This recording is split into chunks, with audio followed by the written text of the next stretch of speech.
So, Nancy, what are some best practices that states can adopt, particularly state legislators, in disaster management and mitigation?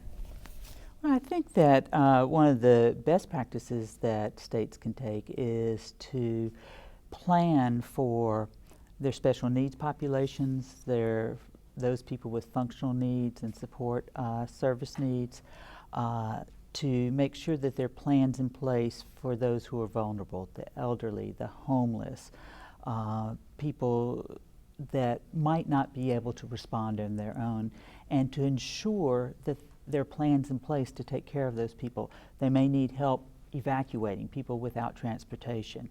So if a state can really take a look at those vulnerable populations, figure out what they are, put them on registries if necessary so that they can contact them when a disaster is coming.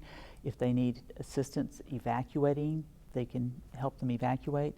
And also taking a look at the needs of pets.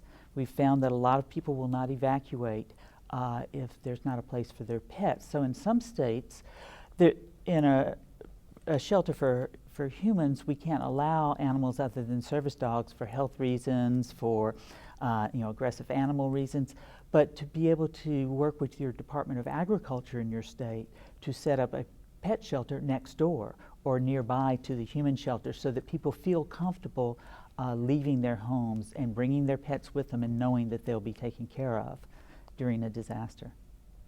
Great. And what are some practical things that state legislators can do to prepare for disasters on a personal and professional level? Well, I think they need to model for their constituents. Do they have a plan for their disaster? Have they prepared a disaster kit? I think one of the things that they can do is help spread the word about preparedness. They can put information on their websites. They can invite representatives from the Red Cross, from a local emergency management to speak at their town hall meetings, to educate their community about what are the risks, what can you as an individual do to be prepared for a disaster. So I think anything they can do to help create that culture of preparedness. Great. And speaking of vulnerable populations, how would you advise legislators to respond to various vulnerable populations within their constituencies in preparing for emergencies and disasters beyond just identifying who they are and looking at their disaster preparedness plans? Well, I think this is very important, that they need to ensure that both their state and local emergency agencies have put those plans into place and that those are workable plans. There have been several communities and states who've gotten in tremendous trouble with the Department of Justice and are facing heavy fines because they failed to plan for those with special needs.